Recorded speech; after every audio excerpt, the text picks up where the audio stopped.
Biological classification అంటే జీవజాతుల వర్గీకరణ. ఈ జీవజాతుల వర్గీకరణని మొట్టమొదటగా శాస్త్రీయంగా అంటే సైంటిఫిక్‌గా ఎవరు స్టార్ట్ చేశారు అంటే అరిస్టాటిల్ స్టార్ట్ చేశారనమాట. ఈయన మొక్కలని 3 రకాలుగా విభజించాడు.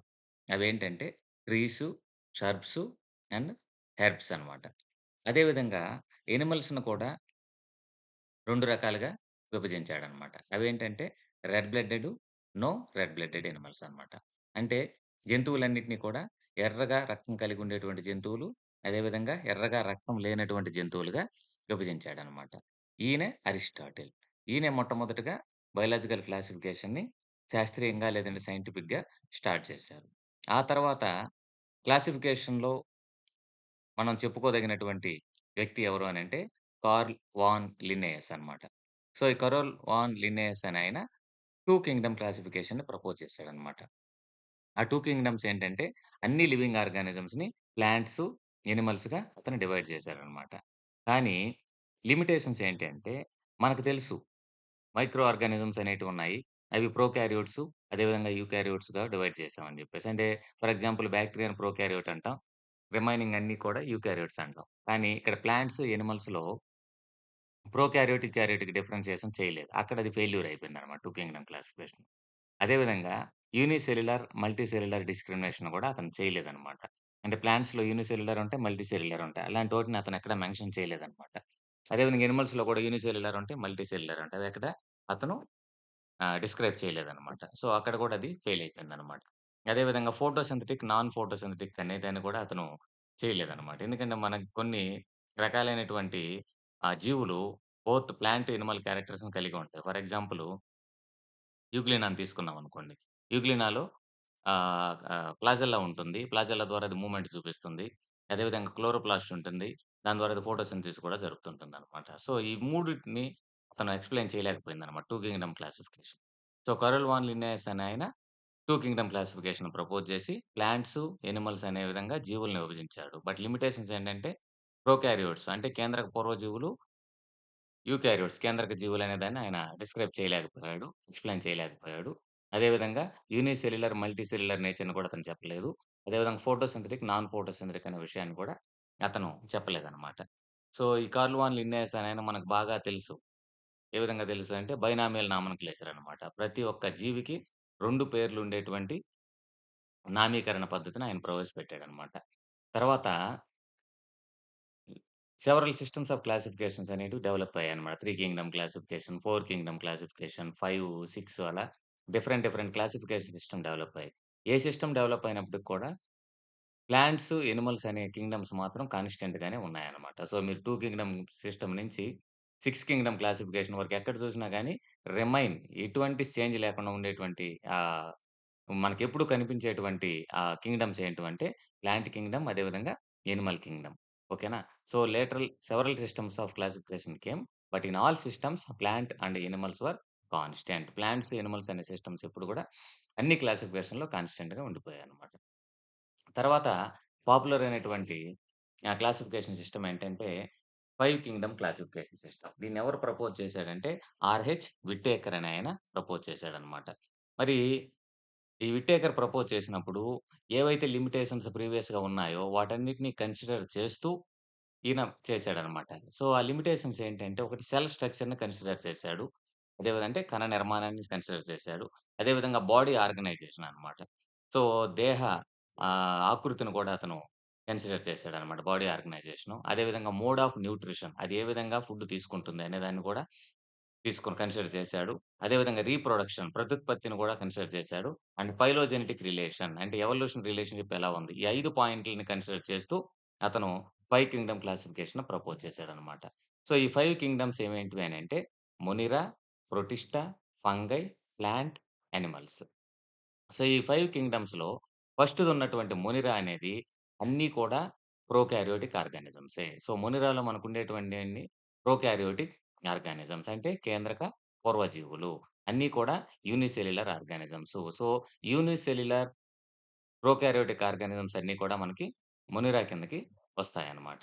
నెక్స్ట్ వచ్చిందేంటంటే ప్రొటిస్టా, ఫంగై, ప్లాంట్స్, యానిమల్స్ ఇవన్నీ కూడా యూకారియోట్స్. సో, 5 కింగ్డమ్ క్లాసిఫికేషన్‌లో మొనిరా తప్ప మిగిలిన అన్ని రకాల కింగ్డమ్స్ యూకారియోట్స్ అంటే కేంద్రక సహిత జీవులు. ఓన్లీ మొనిరా మాత్రమే కేంద్రక పూర్వ జీవులు అంటే ప్రొకారియోటిక్ ఆర్గానిజం అన్నమాట. సో, ఇప్పుడు మొనిరా తీసుకున్నాం. సెల్ టైప్ ఏంటి? ప్రొకారియోట్స్ అంటే కేంద్రక పూర్వ జీవులు. రిమైనింగ్ అన్నీ కూడా ప్రొటిస్టా, ఫంగై, ప్లాంట్స్, యానిమల్స్ అన్నీ కూడా యూకారియోట్స్ అన్నమాట. కేంద్ర సహిత జీవులు. అదేవిధంగా మొనిరా సెల్ వాల్ అనేది ఉంటుంది. సెల్ వాల్ దేనితో తయారై ఉంటుంది? సెల్యులోజ్‌తో మాత్రం తయారవ్వదు. అది దేనితో తయారై ఉంటుందంటే పాలీసాకరైడ్స్, అమినో యాసిడ్స్‌తో తయారై ఉంటుంది. సో, మొనిరాలో ఉండేటువంటి సెల్ వాల్ అనేది పాలీసాకరైడ్స్ అంటే కార్బోహైడ్రేట్స్ అదేవిధంగా అమినో యాసిడ్స్‌తో తయారై ఉంటుందన్నమాట. సో, మొనిరాలన్నిటిలో కూడా సెల్ వాల్ ఉంటుంది. అంటే all bacteria contains cell wall except mycoplasma. So, Monera కిందకొచ్చేటువంటి ఒక ఆర్గానిజము సెల్ వాల్‌ని కలిగి ఉండదు. అది ఏంటి అనంటే మైకోప్లాస్మా. So, mycoplasma is a prokaryote లేదంటే bacteria. But it doesn't contain any cell wall. Mycoplasma తప్ప మిగిలిన అన్ని బాక్టీరియాలు సెల్ వాల్‌ని కలిగి ఉంటాయి. బట్ ఈ సెల్ వాల్ అనేది దేనితో తయారై ఉంటుంది? సెల్యులోజ్‌తో తయారవ్వకుండా పాలీసాకరైడ్స్‌తో తయారై ఉంటుందన్నమాట. అదేవిధంగా అమినో యాసిడ్స్ కూడా దాంట్లో ఉంటాయన్నమాట.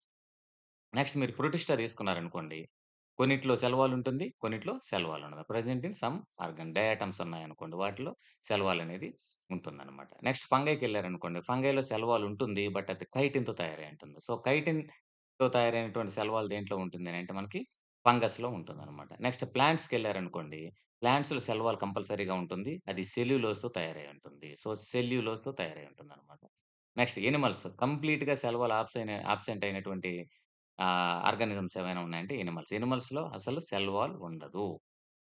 Next nuclear membrane. సో, మొనిరా తీసుకుంటే చెప్పాను మీకు ఆల్రెడీ కేంద్రక పూర్వజీవులు కాబట్టి వాటిలో ఎక్కడ కూడా న్యూక్లియస్ అనేది ఉండదు. రిమైనింగ్ అన్ని కింగ్డమ్స్‌లో అంటే ప్రొటిస్టా, ఫంగై, ప్లాంట్, యానిమల్స్‌లో కంపల్సరీగా న్యూక్లియస్ అనేది ఉంటుంది. అందుకే వాటిని కేంద్రక సహిత జీవులు అంటే యూకారియోట్స్ అన్నారనమాట. నెక్స్ట్ బాడీ ఆర్గనైజేషన్ తీసుకున్నామనుకోండి. మొనిరా అనేది యూనిసెల్యులర్ ప్రొకారియోట్ అంటే సింగిల్ సెల్లే ఉంటుందనమాట. నెక్స్ట్ ప్రొటిస్టాలోకి గూడా వెళ్లారనుకోండి. ప్రొటిస్టాలో గూడా యూనిసెల్యులరే. బట్ ప్రొటిస్టాకి, మొనిరాకి డిఫరెన్స్ ఏంటంటే, మొనిరా అనేది యూనిసెల్యులరే బట్ ప్రొకారియోట్. ప్రొటిస్ట్ అనేటివి యూనిసెల్యులర్ బట్ యూకారియోట్స్ అన్నమాట. అంటే కేంద్రక సహిత జీవులన్నమాట. నెక్స్ట్ ఫంగైకెళ్లారనుకోండి. ఫంగైకేంటంటే multi cellular but loosely arranged mycelium అంటామనమాట. మల్టీ సెల్యులర్ నేచర్ ఉంటుంది. అంటే నంబర్ ఆఫ్ సెల్స్ ఉంటాయి. బట్ టిష్యూ ఆర్గనైజేషన్ గాని, ఆర్గాన్ టైప్ గాని ఉండదనమాట. అవన్నీ గూడా ఒక క్లమ్జీలాగా ఏర్పడిపోయి ఉంటాయన్నమాట. ఒక లూజ్‌గా అరేంజ్ అయినట్టు ఉంటుంది. దాన్ని మైసీలియం అంటామనమాట మనం. ఫంగైలో కూడా సింగిల్ సెల్యులర్ నేచర్ ఉండేటువంటి ఆర్గానిజం ఏంటంటే ఈస్ట్ అన్నమాట. సెకారోమైసిస్ సెర్వీసియే. సో, ఫంగైలో మీకు సింగిల్ సెల్యులర్ ఆర్గానిజమ్స్ ఉంటాయంటే ఉంటాయి. ఏంటది? East. Unicellular organism present in fungi is east. అదే సెకారోమైసిస్ సెర్వీసే. జనరల్‌గా మల్టీ సెల్యులర్ నేచర్ ఉంటుంది. ఒక ఎక్సెప్షన్ ఏంటంటే దాంట్లో ఈస్ట్ అన్నమాట. నెక్స్ట్ ప్లాంట్ కంపల్సరీగా tissue organization multicellular. Animals కూడా టిష్యూ ఆర్గనైజేషన్ మల్టీ సెల్యులర్. మీరు ప్లాంట్, యానిమల్స్‌లో తీసుకుంటే దేంట్లో ఎక్కువ హై లెవెల్ ఆఫ్ ఆర్గనైజేషన్ ఉంటుందంటే యానిమల్స్‌లో ఉంటుందన్నమాట. సో, యానిమల్స్‌లో మీకు more than 200 different types of cells అనేటివి, టిష్యూస్ అనేటివి ఉంటాయన్నమాట. నెక్స్ట్ మోడ్ ఆఫ్ న్యూట్రిషన్ తీసుకున్నామనుకోండి. బ్యాక్టీరియా తీసుకుంటే ఆటోట్రోపిక్ నేచర్ ఉంటుంది. అదేవిధంగా హెటెరోట్రోపిక్ నేచర్ గూడా ఉంటుంది. ఆటోట్రోపిక్ నేచర్ ఉండేటువంటి బ్యాక్టీరియా ఫోటోసింథెటిక్ బ్యాక్టీరియా అన్నమాట. సైనోబాక్టీరియా లేదంటే బ్లూ గ్రీన్ ఆల్గే అనేటివి ఆటోట్రోపిక్ బ్యాక్టీరియా. హెటెరోట్రోపిక్ అంటే మనకు తెలిసినవి మోస్ట్‌లీ సాప్రోఫైటిక్ నేచర్ అదేవిధంగా పారాసైటిక్ నేచర్ అంటే ఈకోలై, సూడోమోనాస్ ఇటువంటియన్నీ గూడా మనకి హెటెరోట్రోపిక్ నేచర్‌లో ఉంటాయన్నమాట. సో, మొనిరా లేదంటే బాక్టీరియా లేదంటే ప్రొకారియోట్స్‌లో బోత్ ఆటోట్రోపిక్, హెటెరోట్రోపిక్ నేచర్ అనేది ఉంటుంది. అదేవిధంగా ప్రొటిస్టా మీరు తీసుకున్నట్లయితే ఆటోట్రోపిక్ నేచర్ ఉంటుంది. హెటెరోట్రోపిక్ నేచర్ గూడా ఉంటుంది. రెండిటి కలగలిపిన నేచర్ అనేది దాంట్లో ఉంటుందనమాట. ఫంగై కంప్లీట్‌లీ హెటెరోట్రోపిక్ అది కూడా సాప్రోఫైటిక్ నేచర్ లేదంటే పారాసైటిక్ నేచర్. అంటే ఫంగస్‌లో ఎక్కడ కూడా క్లోరోఫిల్ అనేది ఎటువంటి ఆర్గానిజమ్స్‌లో గూడా ఉండదు కాబట్టి ఫంగై అనేది కంప్లీట్‌గా హెటెరోట్రోపిక్ అండ్ సాప్రోఫైటిక్ నేచర్‌లో ఉంటుందనమాట. నెక్స్ట్ ప్లాంట్స్ మీరు తీసుకున్నారనుకోండి. ప్లాంట్స్‌లో కంప్లీట్‌గా ఆటోట్రోఫిక్ నేచర్. అంటే వాటిల్లో క్లోరోఫిల్ అనేది ఉంటుంది కాబట్టి కంపల్సరీగా అది ఫోటోసింథసిస్ జరుపుకొని తన ఫుడ్ అది తయారు చేసుకుంటుంది. దాన్నే మనం ఫోటోసింథసిస్ అంటామనమాట. అది యానిమల్స్‌లో మీకెక్కడా కూడా ఆహ్, ఈ నేచర్ అనేది ఉండదనమాట. ఫోటోసింథటిక్ నేచర్ అంటే ఆటోట్రోపిక్ నేచర్ ఉండదు. కంపల్సరీగా అవి హెటెరోట్రోపిక్ నేచర్‌లోనే ఉంటాయన్నమాట. సో, ఈ విధంగా మనకేంటంటే 5 కింగ్డమ్ క్లాసిఫికేషన్‌లో రాబర్ట్ విట్టేకర్, విట్టేకర్ అనే ఆయన ఈ 5 క్రైటీరియాలు తీసుకొని 5 కింగ్డమ్‌లుగా ప్రపోజ్ చేసాడు. ఆ 5 కింగ్డమ్‌లో మొనిరా ఒకటి తప్ప రిమైనింగ్ అన్నీ కూడా యూకారియోట్సే. మొనిరా అనేది prokaryotic completely bacteria. So, all bacteria comes under మొనిరా.